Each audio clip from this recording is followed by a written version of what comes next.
be launching a tasty pastry. It's a low-carb Pop-Tart. It's got 3 to 4 grams of net carbs, and we love this show. This is our best place to be in LA.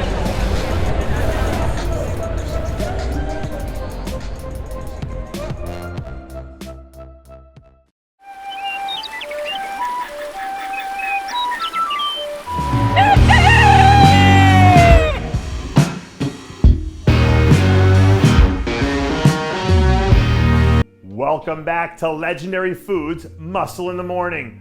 I'm Dave Palumbo, and today is Tuesday, July 6th, 2021.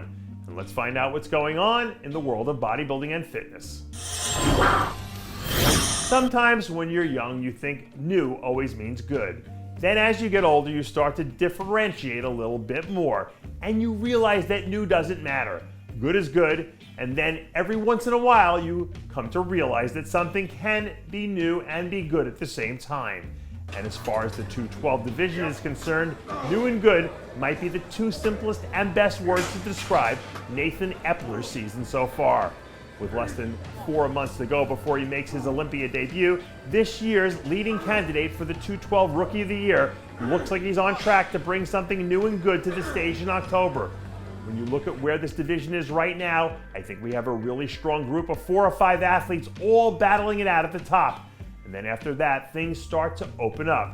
So if Nathan can figure out how to dial in whatever the right combination of new and good is for him, a top 10 finish should easily be within striking distance. If you've been paying attention over the past few months, we've talked a lot about all of the big events coming up in October.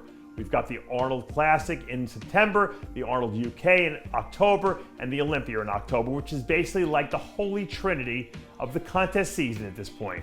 But on October 22nd through 24th, this year's Legion Sports Festival will be going down in Las Vegas, and according to reports, it looks like that might be where we see Stan Delonghu make his open debut. Stan made the move out to Vegas from Chicago a few months ago, so on paper, doing this show makes perfect sense. It gives him plenty of time to get him in shape, and he can train at his home gym all the way through, and he won't have to deal with all the stress that traveling puts on his body. And since this lets him control as many of the controllables as possible, hopefully it'll translate into a solid open debut and put him in position to potentially earn a qualification for the 2022 Olympia if everything goes according to plan. I'm paraphrasing this idea from Chris Aceto, so hopefully he won't get mad and yell at me when he sees this. But in bodybuilding, weight doesn't really matter unless we're talking about what someone needs to weigh to make a weight class or division.